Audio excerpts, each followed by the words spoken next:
Il nous a fait appel cette fois-ci encore pour un autre point de presse. L'heure est grave. Les opérateurs de Côte d'Ivoire ont des difficultés. Les sociétés sont en faillite. C'est donc pour laquelle on vous a appelé pour communiquer avec vous, pour faire porter le message. Nous sommes des patrons d'entreprise, donc ce qui fait qu'il y a des gens qui, c'est pas facile. Quand on les voit, par exemple, autour de nous, plus c'est un syndicat, beaucoup sont mélangés. Et ils peuvent carrément ne pas avoir les marchés qu'ils avaient. Donc ça fait que c'est nous que vous voyez, mais ce n'est pas nous seulement. Il y a beaucoup d'hommes, le bureau, il y a un bureau qui, nous sommes plus de 12, nous sommes 12 dans le bureau. Alors, le point de presse de ce matin, le point de presse donc du SINAFESI, le syndicat national des fournisseurs de l'État de Côte d'Ivoire, un point de presse s'articule autour d'un thème. Le thème, c'est la pérennisation des entreprises ivoiriennes, préservation des emplois, suivi des fournisseurs de l'État et industrialisation de la Côte d'Ivoire. Il faut dire que ce point de presse tient en 7 points.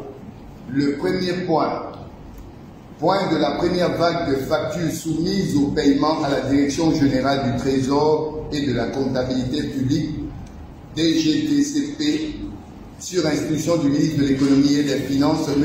Coulibaly Adama. Ce premier point s'articule autour de 3 points. D'abord, il y a ces factures non payées, les factures qui ont été... Oui. Voilà, alors ici, à la rencontre du ministre... Oui, c'est-à-dire, sur l'instruction du ministre, on doit faire un premier point de presse, non, un deuxième point de presse, le 29 novembre. 2021. Donc, à la veille, la direction du Trésor nous a appelé le SINAFESI pour dire le ministre de l'Économie et des Finances nous demande de faire venir des factures d'un fournisseur qui ne sont pas payés et ces factures vont être réglées. Donc, le SINAFESI a soumis une première vague de factures d'un fournisseur qui devait être payé sur l'instruction du ministre de l'Économie et des Finances, mais jusqu'à ce que je vais faire les factures ont été payées, mais nous on n'en paye pas ça paiement. Parce que vous voyez, par exemple, pour quelqu'un qui a 111 millions, enfin, le Trésor paye 7 millions 500. Une facture va payer depuis 2010. Le ministre donne l'instruction sur 111 millions, 7 millions 500. Il y a un qui a 6 millions 500, on paye 3 millions 500. Bon, il y a 225 millions, il y a 250 millions, il y a seulement 25 millions qui sont payés. Il y a plusieurs montants comme ça. Bon, donc ça fait que, bon, pour nous, ce n'est pas des paiements dérisoires insignifiants. Et les instructions, alors, les instructions ou ordres du ministre de l'Économie et des Finances, M. Coulibaly Adama, ne sont pas respectés par certains de ses collaborateurs. Vous voyez, le ministre donne des instructions à ses collaborateurs, mais les gens ne suivent pas. Bon, on y comprend un ministre, en principe, un ministre qui donne des instructions à ses collaborateurs pour dire faites ça, ils doivent obéir. Mais le Trésor ne dit pas. Nous ne comprenons pas. Et donc, pour finir, évacuer ce dernier point du point 1, le SINAFESI attend toujours le paiement du reste des factures soumises. Donc, les premières vagues qui ont été soumises. On a envoyé un courrier au ministre pour dire que faut que la première vague des factures soit soldée. Nous attendons toujours. Le courrier a été envoyé au ministre le 4 février 2022. Le deuxième point, c'est le point de l'audience sollicitée au Premier ministre chef du gouvernement ivoirien, M. Hachi Patrick Jérôme. Alors, ce point 2 a 3 sous-points. Le SINAFESI demande au Premier ministre ivoirien de ne pas mépriser les fournisseurs de l'État. Le camarade président va tout à l'heure faire le commentaire. Le point 2, le SINAFESI rappelle au Premier ministre que 3 courriers de demande d'audience, 22 septembre 2021, 17 novembre 2021 et 22 décembre 2021, relatifs aux préoccupations des fournisseurs de Côte d'Ivoire, sont restés sans suite. Et dernier point, pour laisser la place au camarade président pour intervenir, le SINAFESI attend toujours de le rencontrer pour discuter avec lui des préoccupations qu'il a déjà reçues. Sur ce point, nous demandons au Premier ministre de ne pas mépriser les fournisseurs de la Côte d'Ivoire. Vous voyez, l'une de ces tournées à San Pedro, nous avons reçu par WhatsApp, par WhatsApp, ce qu'il disait aux opérateurs économiques, aux fournisseurs de l'État à San Pedro, l'année passée, 2021, où il a dit ce sont les opérateurs économiques de Côte d'Ivoire, les contribuables qui payent les impôts, et lui, en tant que Premier ministre, le président de la République, tous les ministres, enfin, tous ceux les fonctionnaires reçoivent les salaires. Donc lui, il respecte beaucoup les opérateurs économiques. Mais nous ne comprenons pas, nous envoyons les préoccupations des fournisseurs de la Côte d'Ivoire, la population ivoirienne, au Premier ministre, avec 3 courriers, et il ne fait pas suite jusqu'à présent. Et ce qui nous fait un peu de la peine, le Premier ministre, dans nos préoccupations, le chef a parlé de l'utilisation de la Côte d'Ivoire.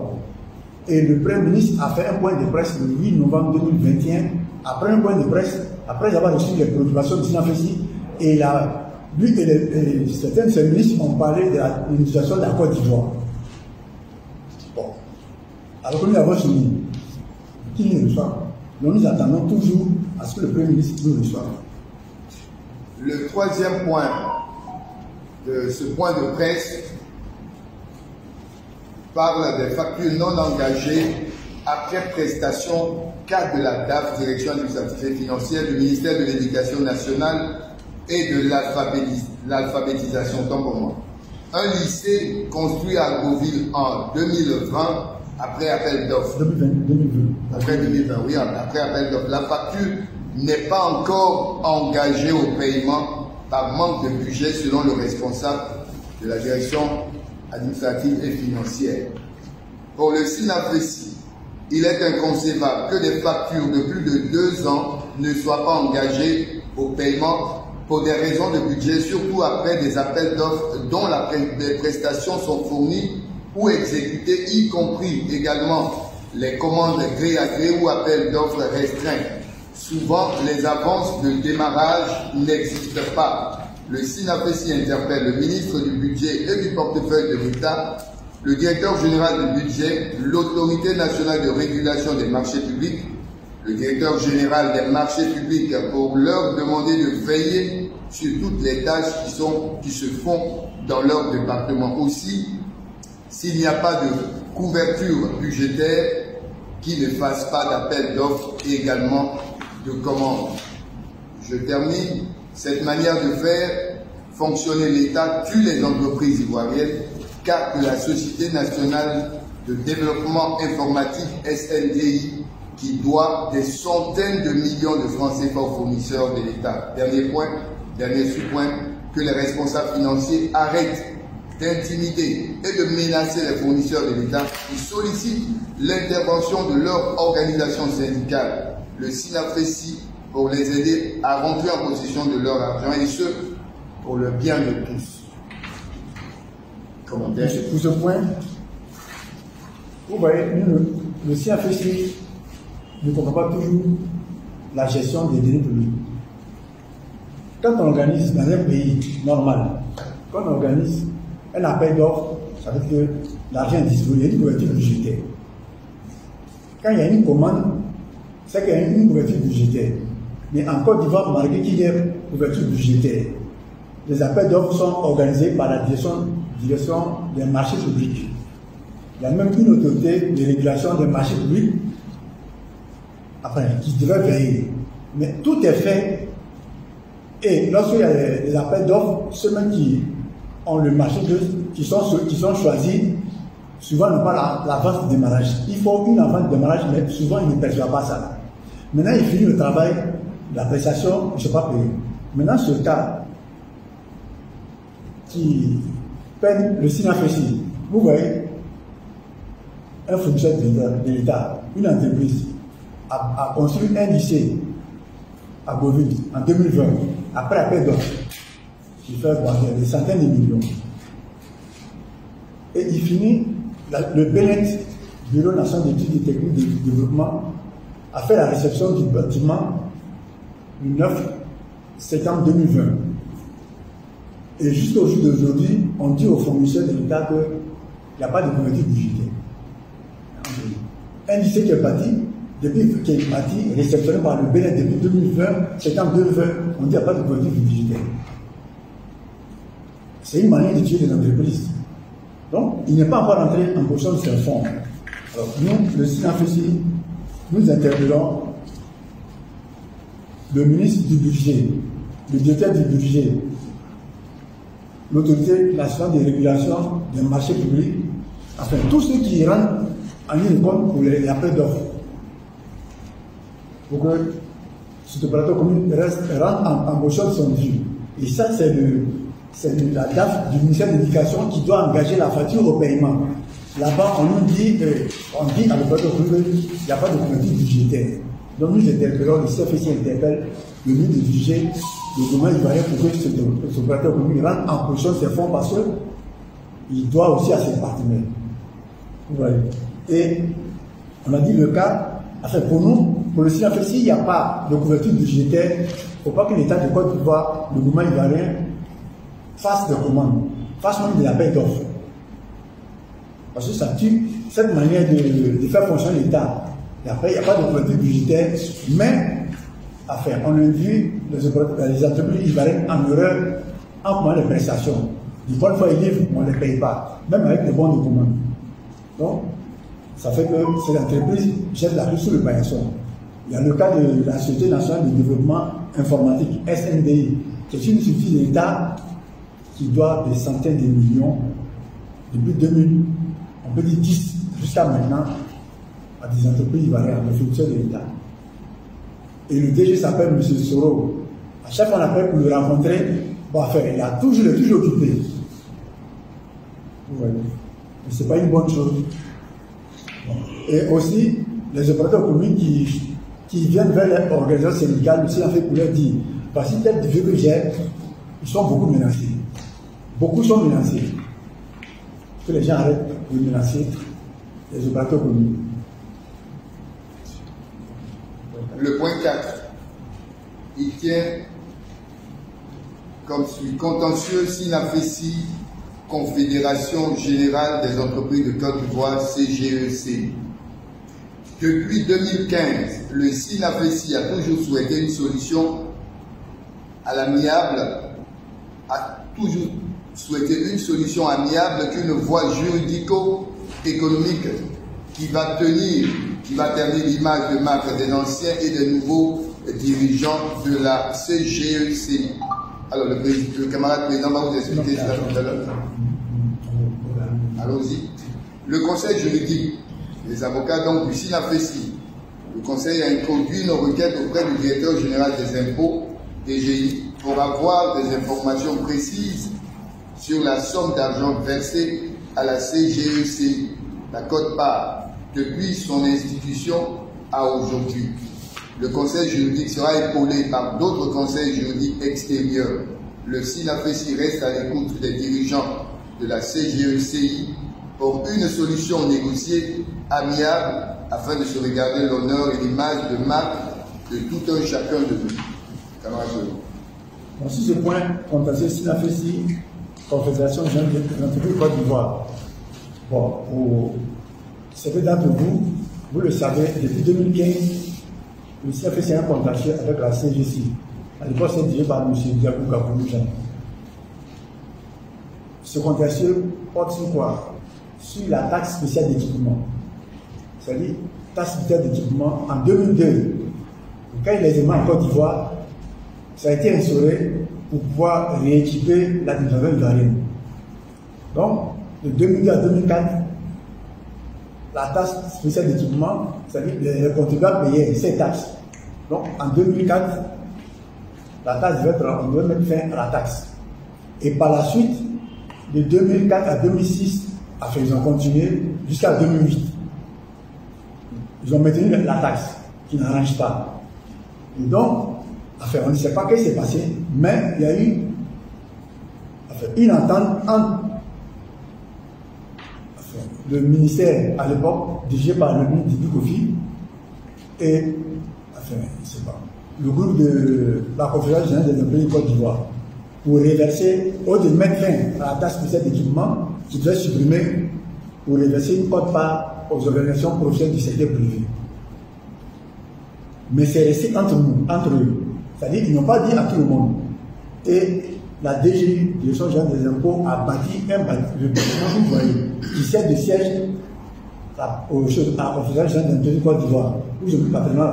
Ce n'est pas eux qui ont bâti, c'est bâti par la Direction générale des impôts pour toutes les organisations professionnelles du secteur privé. Bon, nous sommes des vrais communs. Dans une nation, si c'était la Direction générale des impôts, les nations n'ont jamais bâti, a fait un bâtiment pour dire cette organisation professionnelle du secteur privé. C'est seulement en Côte d'Ivoire. Maintenant, la Côte va peut-être réverser, enfin, un article a été signé qui dit que cette Côte-part est réversée à la CGC. Sur quelle base? Bon, on ne sait pas. Maintenant, elle doit prendre et réverser aux autres organisations professionnelles, mais elle a caché. Nous, c'est comme ça qu'on a su. Après, de 2008 à 2015 qu'on a su. Donc nous sommes allés vers la DGI qui nous a donné des documents pour dire que c'est elle qui a bâti le bâtiment qui a pris le siège de la conférence générale des Côte d'Ivoire pour nous, enfin qui a bâti à tout le monde, toutes les organisations. Donc nous, de venir voir la CGC, c'est autant de Diabou. On allait par écrit avec une sommation du fichier où on demandait le référent de notre porte-part et un palier du bâtiment. À son temps, M. Diabou Kakou a écrit noir sur blanc d'après un fournisseur d'État n'est pas un patron d'entreprise. Enfin, là, son entendement, il écrit noir sur blanc aussi dans FECI. Alors qu'un fournisseur d'État, c'est un opérateur commis, un chef d'entreprise. Mais lui dit, enfin. Et jusqu'en 2015 à maintenant, on réclame notre code-part. Alors, on a saisi, juste depuis lors, on fait le point de presse, après la sommation, on leur dit, nous voulons une solution amiable. Comme ils ne veulent pas attendre, notre conseil juridique qui nous suit, qui sera épaulé par le conseil juridique de l'extérieur, on saisit par requête le 4 février 2022 la Direction générale des impôts pour que la Direction des impôts indique la somme, l'État, la somme d'argent réversée à la CGC pour la quote-part des organisations professionnelles. Et à partir de maintenant, à partir de là, voir ce qu'il a lieu de faire. Donc, la requête de l'avocat a été adressée, envoyée à la Direction des impôts. Nous attendons. Mais le SINAFESI reste disposé. À l'écoute, la CGC, dirigée aujourd'hui par M. Kakou Jean-Marie, et dit nous voulons une solution négociée, une solution amiable. Il n'est pas terrible l'image de marque des opérateurs de Côte d'Ivoire. Le cinquième point fait état d'une demande de limogeage. Pardon? Nous sommes sans savoir qu'il y a eu des actions d'éclat ici en Côte d'Ivoire concernant la lutte contre la corruption. Et donc, dans le cinquième point, le SINAFESI demande le limogeage de M. Koulibaly Ali Kader, agent comptable central du Trésor, ACCT, et c'est fondé pour des pratiques malsaines, corruption, escroquerie, brimade, mépris, rejet physique, crime économique, insubordination, intimidation et menace. Le SINAFESI a adressé un courrier en date du 4 février 2022 au ministre de l'Économie et des Finances pour exiger le limogeage de M. Koulibaly Ali Kader. ACCT s'est fondé parce qu'ils ont assez sali et terni la réputation de la DGTCP par leurs mauvaises pratiques insupportables. Ces responsables financiers, par leur comportement, tuent les entreprises ivoiriennes et augmentent le taux de chômage en Côte d'Ivoire. Ils sont pressés de s'enrichir rapidement et illégalement en exigeant 25% des montants à payer des fournisseurs de l'État. Un des démarcheurs de l'ACCT se faisant appeler Amour, répondant au numéro suivant 07 12 54 27. Je reprends 07 12 54 27. D'après lui, facilite les paiements. Le SINAFESI a voulu le limogeage de M. Koulibaly Ali Kader et s'est fondé avant le 2 mars. Nous y sommes aujourd'hui, rien n'est encore fait. Et exige maintenant leur départ de la Direction générale du Trésor et de la comptabilité publique pour y stopper l'escroquerie, la corruption, la mauvaise gestion des deniers publics, l'intimidation, les menaces. Le limogeage de M. Koulibaly Ali Kader de l'ACCT et s'est fondé de l'agence comptable centrale du Trésor est un enjeu majeur à double titre, c'est-à-dire d'honneur, de crédibilité et de réputation pour les institutions et les structures suivantes. La Direction générale du Trésor et de la comptabilité publique, où M. Koulibaly Ali Kader exerce la fonction d'ACCT, la présidence de la République de Côte d'Ivoire, où M. Koulibaly Ali Kader est régisseur, l'Assemblée nationale de Côte d'Ivoire, où le sieur Ali Kader siège et vote les lois en tant que député de la nation ivoirienne, l'UDIC aussi, l'Union des villes et communes de Côte d'Ivoire, où M. Ali Koulibaly Ali Kader est peut-être membre, parce que maire d'une commune de la Côte d'Ivoire. Pour le SINAFESI, ne pas limoger ce monsieur qui occupe des hautes fonctions, lui et ses fondés, c'est encourager, cautionner, promouvoir les pratiques de corruption, d'escroquerie, de compromission, d'intimidation, de harcèlement, de menaces, de brimades, de mépris, de rejet physique, d'insubordination, de crimes économiques, de transgression des lois républicaines. Toutes ces vilaines et mauvaises pratiques sont combattues dans toutes les sociétés humaines civilisées. Le SINAFESI, enfin, interpelle le gouvernement ivoirien, tous les ministres et leur bon sens, le ministre de l'économie et des finances, M. Koulibaly Adama, la haute autorité de la bonne gouvernance, l'observatoire des services publics, l'autorité nationale de la presse, l'inspection générale de l'État, le directeur général du Trésor et de la comptabilité publique, les députés de la nation, les maires des villes et communes, les chefs et les rois et chefs traditionnels, la société civile ivoirienne, pour tout mettre en œuvre pour le limogeage de M. Koulibaly Ali Kader, agent comptable du Trésor et de ses fonds. Sur ce point,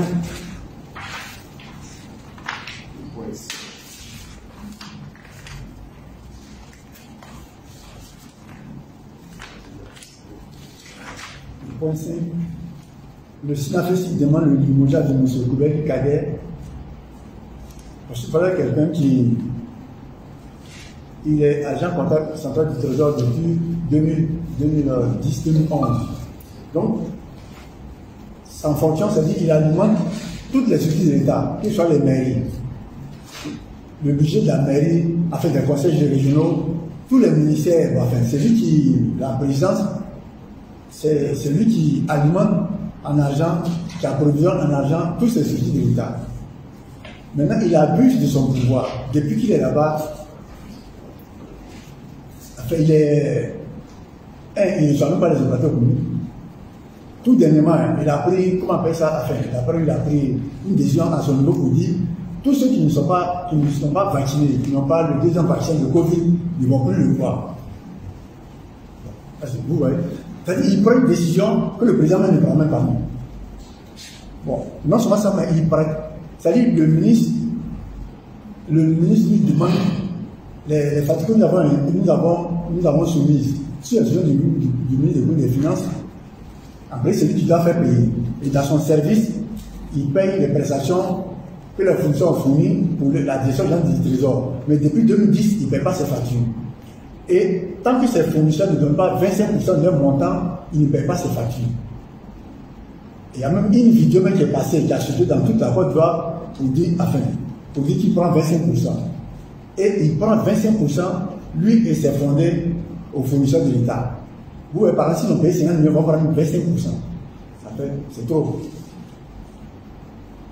Et donc, il y a l'insubordination, il y a les mails. En même temps, il est agent comptable du Trésor, il est régisseur à la présidence de la République, et les députés, ils votent les lois. En principe, celui qui, autant par le passé, au temps du fouet, celui qui est député de la nation n'a pas, ça dit carrément, il vit des indemnités de député, il ne travaille pas, il n'est pas en fonction. Mais, Koulibaly Kader, il est en même temps député à l'Assemblée nationale. Il vote les lois, il transgresse les lois républicaines, il pratique la corruption. Il vote les lois, il les transgresse. Vous voyez, il est timide. Et en même temps, il est régisseur à la présidence de la République. Il est maire dans sa région, donc il doit être maire de Yves Kossi. Et en même temps, il n'a pas fonction à la membre à Yves Kossi, l'Union des villes de Côte d'Ivoire, et sa fonction au Trésor. Pour lui, c'est trop. S'il faisait bien le travail, pas de problème, mais il fait mal le travail. Et il menace les gens à faire gagner. Vous voyez, bon, on a le ministre des Finances ne peut pas dire quelque chose à ce monsieur. Le DG ne peut rien lui dire. Selon les informations, le Premier ministre ne peut rien dire à cet homme. Bon, mais il pratique la corruption. Là où le CFI n'est pas d'accord, cet homme pratique la corruption.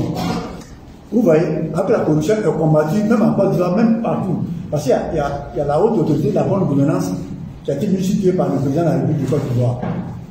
Donc, ce n'est pas parce qu'il est député, il est maire, régisseur à la présidence de la République qu'il va pratiquer la corruption. Donc, oui, parce qu'il pratique la corruption. Une chose de pratique comme on le dit, il le sait, lui-même sait, avec qui il prend les 25%. Pour nous qui ne démissionnent pas le Limoges. On avait demandé au ministre de l'Affaires courrier, le CFA a fait un courrier adressé au ministre des Finances le 4 février 2022, mais jusqu'à présent, enfin, la dernière fois, on nous a dit que le courrier se trouvait chez le chef de cabinet et que ce n'est pas arrivé chez le ministre. Après 1 à 2 semaines. Donc, le CFI demande le limogeage de cet homme. Parce qu'il ne fait pas honneur à la Côte d'Ivoire ni à l'Assemblée nationale.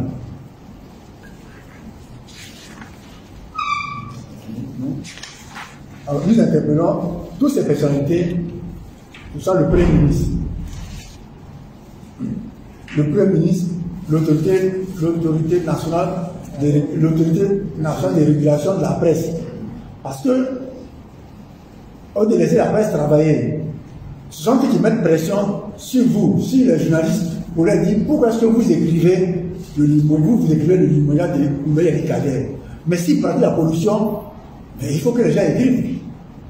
Donc nous interpellons l'autorité nationale de régulation, la presse, le Premier ministre, toutes les autorités ivoiriennes, même le président de la République, le limogé, Koulibaly Kader, le président de l'Assemblée nationale, les députés, nous appelons tous les députés de Côte d'Ivoire. Alors, nous appelons tous les députés de Côte d'Ivoire à faire en sorte que l'unité parlementaire de Koulibaly Kader soit levée et même qu'il soit poursuivi. Parce que il traverse la loi d'Ivoire, c'est pas bon. On ne peut pas être en même temps député, voter les lois et puis les transgresser, c'est pas normal. Donc le CFI demande son limogeage.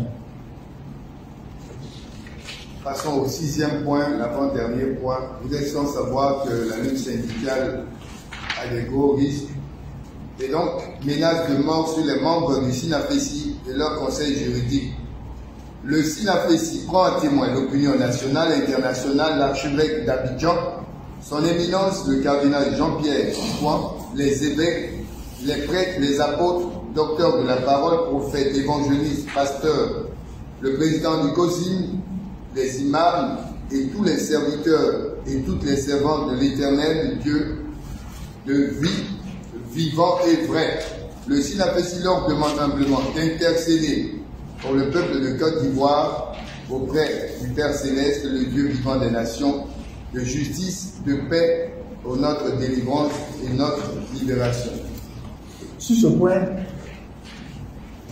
depuis la création du SINAFESI, nous avons des menaces. En 2013, on a atteint le comble où le président SINAFESI a été envoyé en prison sans raison valable. Et jusqu'au jour d'aujourd'hui, les membres du SINAFESI sont menacés. C'est pour ça que on a dit Ce n'est pas nous trois que vous voyez. Nous avons un monde derrière nous, le bureau. Ce n'est pas 3 personnes, mais il y a la pression. Et nous sommes prêts à aller jusqu'au bout. Donc, mais nous demandons en même temps ces personnes qui menacent. Personnellement, le président de Sinafési que je suis, Gré Faustin, j'ai vu le série de morts. Ce n'est pas tout le monde qui va, que Dieu ramène. Alors, un jour, ils s'amusent. C'est-à-dire pour eux, tuer, tuer un être humain, pour eux, c'est comme tuer un poulet. Mais le série de morts existe. Qu'ils fassent beaucoup attention. Qu'ils arrêtent de menacer les fournisseurs de la Côte d'Ivoire. Au lieu de menacer les fournisseurs de la Côte d'Ivoire, s'ils révèlent ce qui est mauvais, on paye les factures des fournisseurs. Que l'État soutienne l'entrepreneuriat en Côte d'Ivoire et qu'il y ait le travail pour que les jeunes chômeurs travaillent. Mais qu'on ne menace pas les fournisseurs de la Côte d'Ivoire, les membres du Sinafési, qu'on ne menace pas le conseil juridique des avocats du Sinafési. Pourquoi garer des voitures afin de suivre les fournisseurs de la Côte d'Ivoire à l'heure de journée? C'est pas normal. Qu'est-ce que les avocats ont fait? Qu'est-ce que les fournisseurs de la Côte d'Ivoire ont fait? Nous ne sommes pas des bandits. Qu'on ne nous suit pas. Donc nous interpellons toutes ces autorités. Nous prenons à témoin le plan national international pour tout ce que les gens font. Mais nous allons aller jusqu'au bout pour que la Côte d'Ivoire retrouve la bonne gouvernance. Pour que les deniers publics en Côte d'Ivoire soient bien gérés. Le 7e point est le dernier. Après quoi viendront les questions s'il y en a. Si le Sinafési n'a pas devenu de solution à ces préoccupations soumises à Monsieur le Premier ministre Achille Patrick Jérôme, il va appeler toute la population de Côte d'Ivoire à un grand rassemblement appelé Grand Rassemblement Divin de libération, de survie du peuple de Côte d'Ivoire le mercredi 20 avril 2022 devant la cathédrale d'Abidjan, devant le palais de justice au plateau à Abidjan. Voici quelques préoccupations du Sinafési. 1. Paiement des restes des montants de la première vague de factures soumises à la DGTCP. Voilà. 2. Réduction du chômage. 3. Baisse des taxes fiscales, impôts et douanières qui sont trop élevées. 4. Annulation du paiement des péages qui rendent tout cher, transport des produits et denrées alimentaires. 5. Soins gratuits dans tous les hôpitaux, CHU, dispensaires, centres de santé publics. 6. Paiement d'allocations primes de chômage aux diplômés sans emploi recensés par l'AGEP. 7. Dissolution du comité de privatisation des sociétés d'État, pas de vente de sociétés d'État. 8. Limogeage de l'ACCT et de ses fondés de pouvoir, c'est-à-dire le sieur pour escroquerie, le sieur Ali Kader. 9. Les sociétés d'État ne doivent pas devenir des sociétés familiales. 10. Prise en compte de toutes les factures, leur engagement, leur paiement par le Trésor public pour soulager les fournisseurs de l'État. 11. Augmentation de 500 000 francs sur chaque salaire de fonctionnaires et agents de l'État pour les encourager à ne pas être démotivés afin d'éviter la lourdeur administrative préjudiciable à tous. 12. Diminution du prix du carburant, surtout que la Côte d'Ivoire est un pays producteur de pétrole, avec le gisement de gaz et pétrole appelé baleine par les autorités ivoiriennes. 13. Cherté de la vie économique et sociale. 14. Enlèvement et tuerie des bébés, des enfants, des femmes, des hommes. La population ivoirienne n'est pas en sécurité. 15. Gratuité de l'électricité et de l'eau en Côte d'Ivoire, comme au temps de feu Muammar Kadhafi en Libye. 16. Création, c'est-à-dire battre la monnaie, une monnaie ivoirienne, création donc de la monnaie ivoirienne pour nous libérer du franc de colonie, de la soumission du retard et de l'esclavage. 17. Marché et commande publique en priorité aux entreprises ivoiriennes sans distinction. 18. Rencontre Sinafési, Premier ministre de Côte d'Ivoire, M. Patrick Achille, etc. Que le plus grand Dieu de vie des nations veille sur la Côte d'Ivoire. Je vous remercie. Bon. Le septième point, les préoccupations ont été remises, les produits des fournisseurs et la population ont été remises au Premier ministre. Il y a eu 3 courriers qui sont énumérés dans l'exposé. Et depuis, on a comme un mépris du Premier ministre vis-à-vis de ce secteur économique. Vous voyez, une fois, nous sommes partis au cabinet du ministre des Finances et on nous a fait asseoir dans la salle d'attente. Et le chef protocole vient au ministère des Finances, carrément nous dit de sortir de la salle d'attente parce que, enfin, il y a des ambassadeurs qui viennent. Vous voyez, c'est une foutaise. Parce que, enfin, des ambassadeurs viennent, des gens de banques mondiales viennent, donc ils livrent la salle.